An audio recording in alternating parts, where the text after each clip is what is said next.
கர்த்தருடைய நாமம் மகிமைப்படுவதாக. இந்த காலை வேளையில் தேவ பிள்ளைகளாகிய உங்களை வாழ்த்துகிறேன். ஆண்டுடைய பெரிதான கிருபையினால் கடந்த 10 மாதங்கள் கிருபையாய் தயவாய் ஆண்டவர் நடத்தியிருக்கிறார். கடந்த நாட்களில் நடத்தி வந்த பாதைகளை பார்க்கும்போது ஆண்டவருக்கு நன்றி சொல்ல வேண்டும், அவரை உயர்த்த வேண்டும், இன்னும் அவருக்காக அர்ப்பணிக்க கடமைப்பட்டிருக்கிறோம். கடந்த மாதங்களில் முதல் தேதியில் ஆண்டவர் கொடுத்த வாக்குத்தத்த வார்த்தைகள், வாக்குத்தத்தம், அதோடு சேர்ந்து நாம் நடக்க வேண்டிய வழிமுறை.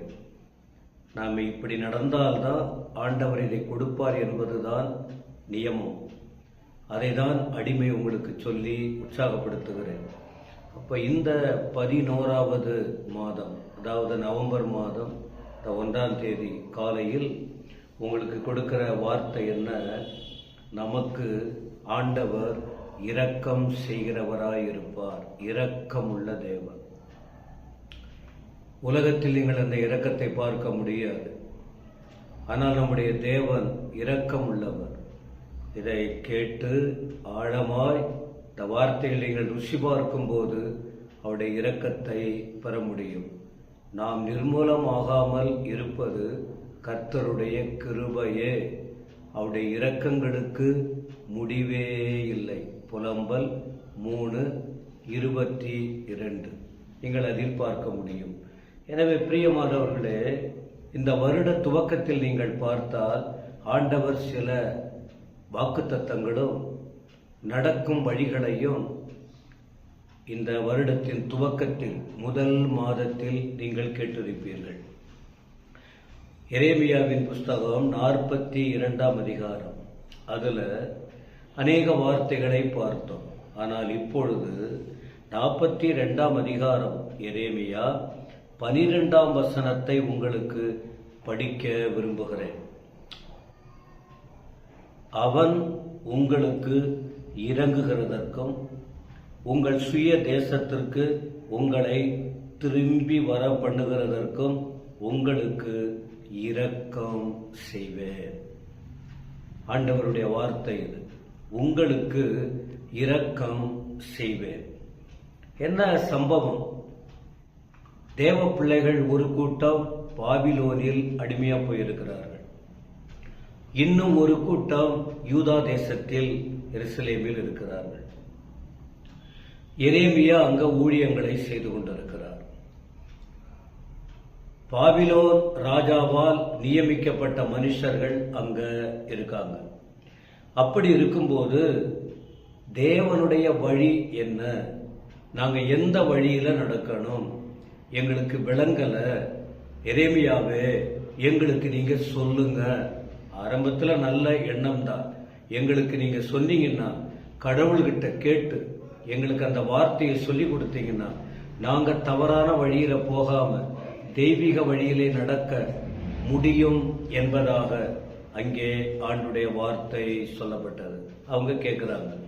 அப்ப கேட்டதற்கு எரேமியா சொல்றாரு, சரி, உங்களுக்காக தான் நான் இருக்கிறேன், உங்களுக்காக நான் ஜெபம் பண்றேன் அப்படின்னு சொல்லி தேவ சமூகத்திலே அர்ப்பணித்ததை நாம பார்த்து அவர் ஜெபம் பண்ணார். ஜெபம் பண்ணி 10 நாள் ஆகிறது. 10 நாள் வரைக்கும் இவர்களுக்காக ஜெபம் பண்றார். 11வது நாள் வைத்துக் கொள்வோமே, எப்படி 10 மாதம் கடந்து இந்த 11வது மாதத்தில் நாம் வந்திருக்கிறோம் அல்லவா? அதை போல அந்த 10 நாள் வரைக்கும் இருந்து 11வது நாள் அப்படின்ற அடுத்த நாள்ல பதில் வருது. அந்த பதில சொல்றார். ஆண்டவர் சொன்ன வார்த்தை இவங்க தான் வந்து கேட்டாங்க. எரேமியா தேவன்கிட்ட போராடுறாரு. ஆண்டவர் சொன்னார், அதை எரேமியா சொல்றார். அப்ப என்ன சொல்றாருன்னா, ஒரு வார்த்தை, ஆண்டவர் உங்களை ஆசீர்வதிக்க போறார்.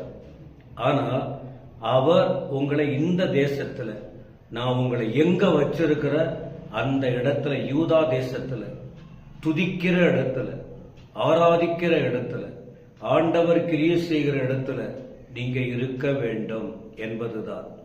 அப்படி இருக்கும்போது ஆண்டவர் சொல்லி என்னென்ன சொன்னார் அதெல்லாம் சொல்லி வரும்போது, நீங்க அப்படி ஆண்டவர் சொன்ன வார்த்தைக்கு அவங்க என்ன சொன்னாங்க, நீங்க என்ன சொன்னாலும் கீழ்ப்படிந்த நடப்போம்னு சொன்னவங்க இப்ப 10 நாள் கழித்து அந்த ஆண்டுடைய வார்த்தையை அவங்க கேட்க மனதில்லை. ஆனா அதற்கு முன்பு அங்க ஒரு சம்பவம் நடக்குது. ஒருவன் பொறுப்பா இருந்தவன் மரித்து போனான். அதன் பிறகு அவங்களுக்கு பயம் வந்துச்சு. பாபிலோனின் ராஜா வந்து இவர்களை கொன்று போடுவான் என்கிற எண்ணத்தோடு பயந்து இவர்கள் யூதா தேசத்துல இல்லாம இவர்கள் எகிப்து தேசத்துக்கு போவதற்கு முயற்சி பண்றாங்க. அப்ப ஆண்டவர் சொல்றாரு, அங்கெல்லாம் நீங்க போகக்கூடாது. அப்பொழுதுதான் என்ன சொல்ற, நீங்கள் 11ஆம் வசனத்துல நீங்கள் பயப்படுறீங்களா பாபிலோன் ராஜாவுக்கு, நீங்கள் பயப்பட வேண்டாம். அவங்க பயப்பட வேண்டாம், பயப்படாதருங்க. கர்த்தர் உங்களுக்கு சொல்றாரு, உங்களோடு அவர் இருப்பார், உங்களை ரட்சிக்க, உங்களுக்கு உதவி செய்ய அவர் உங்களோடு இருப்பார். என்ன வார்த்தை பாருங்க, பயப்படாதீங்க. ஆண்டவர் தைரியப்படுத்துறார். ராஜா ஒன்றும் பண்ண முடியாது, பாபிலோன் ராஜா உங்களை ஒன்றும் பண்ண முடியாது, சத்துரு உங்களை ஒன்றும் பண்ண முடியாது, உங்கள் விரோதிகள் உங்களை ஒன்றும் பண்ண முடியாது. நீங்க ஆண்டவர் வார்த்தைக்கு எல்லைக்குள்ளே இருங்க என்று பயப்பட வேண்டாம். நான் உங்களோடு இருக்கிறேன். இதுக்கு மேல என்ன வேணும்? மனுஷர்கள் பயப்படாதீங்கன்னு சொல்லுவார்கள், நான் உங்களோட இருப்பேன்னு சொல்லுவாங்க. அடுத்த நாளே, அடுத்த வாரமே, மாதமே, வருஷமே விலகி போயிடுவாங்க. இது மனுஷன் பேச்சு. ஆனா ஆண்டவர் அப்படி அல்ல. உங்களோடு நான் இருக்கிறேன், உங்களை ரட்சிப்பேன், உங்களை நான் தப்பு வைப்பேன் எதிரி கைக்கு, உங்களை ஒடுக்குகிறவன் கைக்கு, உங்களை விரோதிக்கிறவன் கைக்கு, உங்களை தலைகுனிய வைக்கிறவன் கைக்கு, உங்களை நிம்மதியா வாழ முடியாதவர்கள் காரியத்துல உங்களோடு நான் இருந்து உங்களை தப்பிவித்து நடத்துவேன்னு சொல்றார். 3வது ஒரு காரியம் கூட சொல்லுகிறார், அந்த எந்த மனிதர்கள் உங்களுக்கு விரோதமா உங்களை அடிமைப்படுத்தும்படி வராங்க, அவர்களை உங்களுக்கு இறங்கும்படி நான் செய்வேன், உங்களுக்கு இரக்கம் காண்பிக்கும்படி நான் செய்வேன். 3 காரியங்க பார்க்கிறோம். 1, நீங்கள் இந்த மாதத்தில் எதற்கும் பயப்பட வேண்டாம், எதற்கும் பயப்பட வேண்டாம். சொன்னவர் யார்? தைரியப்படுத்துகிறவர், பயத்தை அப்புறப்படுத்துகிறவர். ஆண்டவர் கூட இருக்கும்போது நாம் பயப்பட வேண்டிய அவசியம் இல்லை. 2வது, அவர் உங்களை ரட்சிக்க, உங்களை தப்புவிக்க, உங்களை எந்தெந்த விதத்தில் நொறுக்கப்பட்டு நசுக்கப்படுகிற நிலையிலே உங்கள் வாழ்க்கை இருக்கு, அவர்கள் உங்களை ஒரு சேதமும் செய்யாதபடிக்கு உங்களுக்கு நான் உதவி செய்ய உங்களோடு கூட இருப்பேன் என்று தேவன் சொல்லுகிறார். 3வது, யார் உங்களை கஷ்டப்படுத்துறாங்க, உங்களுக்கு இறங்காம, உங்களுக்கு மனதுருக்கம் இல்லாம, உங்க மனசை புரிந்து கொள்ளாம உங்களை வருத்தப்படுத்துறாங்க, அவர்களோடு நான் பேசுவேன், அவர்கள் உங்களுக்கு இறங்கும்படி நான் இரக்கம் செய்வேன் என்று ஆண்டவர் சொல்லியிருக்கிறார். 3 காரியத்தை யோசித்து பாருங்க. அப்படி சொல்லும் போது நீங்க சரி, இந்த 3 காரியத்துக்குட்பட்டு பயப்படாம தேவன் கூட இருந்து தப்புவித்து உங்களுக்கு இரக்கம் காண்பித்து ஆண்டவர் வழி நடத்த வேண்டுமானால் செய்ய வேண்டிய காரியம் என்ன? அவர் வார்த்தைக்கு செவி கொடுக்கணும், அவர் வார்த்தைக்கு கீழ்ப்படிக்கணும். அப்பதான் அநேக காரியங்கள் நாம கடந்த நாட்கள்ல பார்த்திருக்கிறோம். இப்படி நீங்க செய்யும் போது ஆண்டவர் என்ன சொல்றாரு? 10ஆம் வசனத்துல, நீங்க இந்த இடத்தில் இருந்தால், ஆண்டவர் வார்த்தைக்கு கீழ்ப்படிந்தால், உங்கள் விருப்பப்படி நடக்காமல் இருந்தால், தேவன் உங்களை வழிநடத்த வேண்டும் என்று ஒப்பு கொடுத்தார், அவர்தான் எங்களுக்கு எல்லாமே, அவரை தவிர வேற யாரும் இல்லை என்ற எண்ணத்தோடு நீங்கள் பயப்படாதேன்னு சொன்னவருக்கு பயந்து, கூட இருப்பேன் என்று சொன்னவரோடு கூட இருந்து, உங்களுக்கு இரக்கம் காண்பிப்பேன் என்று சொன்னவருடைய வார்த்தைக்கு கீழ்ப்படிந்து உங்களை அர்ப்பணித்தால், ஆண்டவர் என்ன சொன்னார்? நான் உங்களை கட்டுவேன், நான் உங்களை இடிக்க மாட்டேன், உங்களை நாட்டுவேன், உங்களை பிடுங்க மாட்டேன். நான் உங்களுக்கு செய்திருக்கிற தீங்குக்கு மனஸ்தாபப்பட்டேன். நீங்க நிறைய தப்பு பண்ணியிருக்கீங்க, அதிநிமித்தம் நான் உங்களுக்கு உங்களை கடுமையான வழியில நடத்தினேன், நீங்கள் உணர்ந்து வாழும்படி. ஆனால் நான் மனம் மாறுகிற தேவன் இல்லை. நான் யாருக்காகவும் என்னை மாற்றிக்கொள்ள வேண்டிய அவசியம் இல்லை.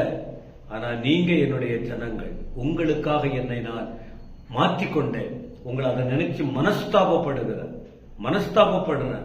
ஆனால் நீங்க பயப்படாதீங்க, நான் உங்களோட இருக்கிற, உங்களுக்கு இரக்க செய்வேன் என்று ஆண்டவர் சொல்லும் போது நாம் செய்ய வேண்டிய ஒரே ஒரு காரியம், அவருக்காக வாழணும். உலகம் உங்களை ஒடுக்கும், உலகம் உங்களை கவர்ச்சித்து இழுக்கும், உங்கள் நிம்மதியை கெடுக்க, உங்கள் ஆவிக்குரிய வாழ்க்கை சீரழிக்க, உங்களை தடுமாற செய்ய, மனம் போல் வாழ்வதற்கு சத்துரு பல காரியங்களை கொண்டு வருவான். ஆண்டவர் தான் உங்களுக்கு முக்கியம். அவர் தான் உங்களை நடத்த வேண்டும், அவர் தான் உங்களை காப்பாற்ற வேண்டும், அவர் தான் உங்களுக்கு வேலைக்கு பலன் கொடுக்க வேண்டும், அவர் தான் உங்க குடும்பத்தில் வறுமை இல்லாமல் காக்க வேண்டும், அவர் தான் உங்களுக்கு ஆயுஷ் நாளை கொடுக்கணும், அவர் தான் உங்களுக்கு ஆரோக்கியம் கொடுக்கணும், அவர் தான் உங்களுக்கு சமாதானம் கொடுப்பார், அவர் தான் உங்கள் பிள்ளைகளை காப்பாற்றுவார், அவர் தான் உங்கள் வாழ்க்கையில் கூட இருப்பார். இந்த 11வது மாதம் இந்த வார்த்தைகளை கேட்டு கீழ்ப்படிந்து உணர்ந்து, ஆண்டவரே 10 மாதங்கள் ஒருவேளை எங்கள் வாழ்க்கையில் பல தடுமாற்றங்கள் இருந்திருக்கும், எங்களை மன்னித்து எங்களை மன்னிங்க, எங்களை உம்மிடத்துல அர்ப்பணிக்கிறோம், நீங்க சொன்னபடியே எங்களை ஆசீர்வதிங்கன்னு அர்ப்பணித்து பாருங்கள். இந்த வார்த்தையின்படியே தேவன் உங்களுக்கு உதவி செய்ய வல்லவராய் இருக்கிறார். இன்னும் கூடுதலான வார்த்தைகள் ஆலயத்தில் பிரசங்கிப்போம். கூடி வரும்போதெல்லாம் இந்த தலைப்பின் அடிப்படையில் அநேக வார்த்தைகள் தேவ ஜனங்கள் அறிந்து ஆண்டவருக்காக வாழ்வதற்கு, பரலோகம் செல்வதற்குரிய வழிமுறையை பெற்றுக் கொள்வதற்கு கற்றுக் கொடுப்போம், ஆவியானவர் துணையோடு. எனவே கர்த்தர் உங்களை வைத்த இடத்துல இருங்க, அவருக்காக வாழுங்க, அவருக்கு கீழ்ப்படிங்க, அவரை கனப்படுத்துங்க, அவரை மதிக்க கற்றுக்கொள்ளுங்க, தாழ்த்தி அர்ப்பணிங்க, அவருக்காக வாழுங்க. அவர் இந்த மாதம் முழுவதும் குறைவின்றி அனைத்து காரியத்திலும் உங்களை அற்புத விதமாய் வழிநடத்துவாராக. ஆமென், ஆமென்.